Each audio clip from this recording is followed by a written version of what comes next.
সে খুব সৎ এবং ভালো মানুষ, কিন্তু তার একটি সমস্যা আছে।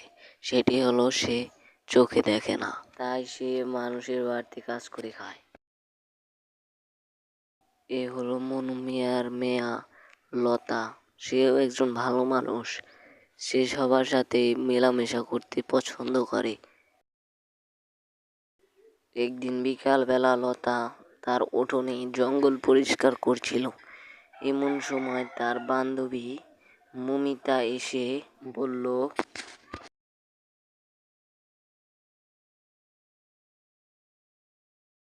লতা লতা, চলো, আমরা তো অনেক দিন ধরে পলান টুকু খেলাই না, চলো আজ পলান টুকু খেলে আসি। তুমি ঠিক বলেছ, আমিও পলান টুকু খেলবো, চলো। এ কথা বলে লতা আর সুনিতা দুজনেই খেলার জন্য যেতে লাগলো। এ হলো গুড্ডু, যে খেতে খুব পছন্দ করে। লতা আর সুনিতা দুজনে চলে আসলো গুড্ডুর বাড়িতে। এই সব দেখে গুড্ডু খাওয়া বাদ দিয়ে নেমে গেল।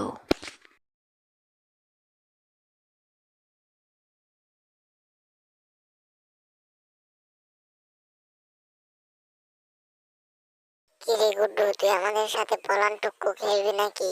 আয় তাহলে। হ্যাঁ, আমিও পলান টুকু খেলতে চাই, চল আমিও পলান টুকু খেলবো। এই কথা বলে ওরা সবাই পলানটুকু খেলার জন্য চলে যায় মাঠে। মাঠে এসে গুড্ডু বলল, লতা, তুই তাহলে পুলিশ হ, আমরা সবাই চোর হই।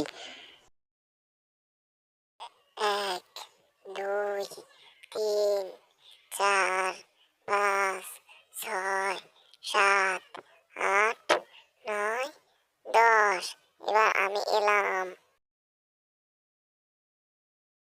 এই কথা বলে লতা সবাইকে খুঁজতে চলে গেল।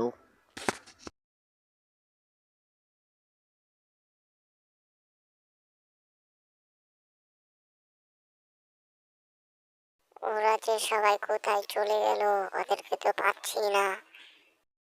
এই কথা বলে লতা ডাকাতের ঘরে ঢুকে পড়ে। এ হলো লতিফ, সকলের কাছে অতি পরিচিত ডাকাত নামে।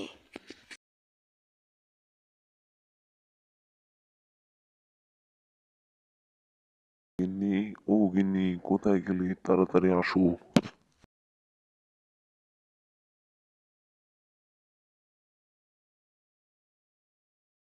কি হয়েছে, এত ডাকাডাকি পারছো কেন?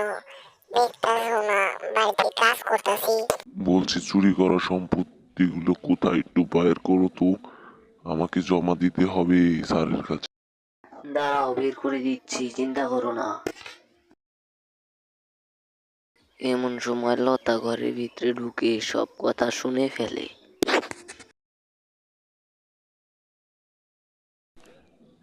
এ কি, তুই কোথা থেকে এলি? গিন্নি, ও কোথা থেকে এলো? হ্যাঁ, আমি সব কথা শুনে ফেলেছি। এখন আমি পুলিশকে সব কথা বলে দেব, তারপর তোমাদেরকে ধরে নিয়ে যাবে। বোকা মেয়ে, তুই যা ভাবছিস তা কখনোই হবে না। কি ভাবছো? তাড়াতাড়ি ওকে গুলি করে মেরে ফেলো।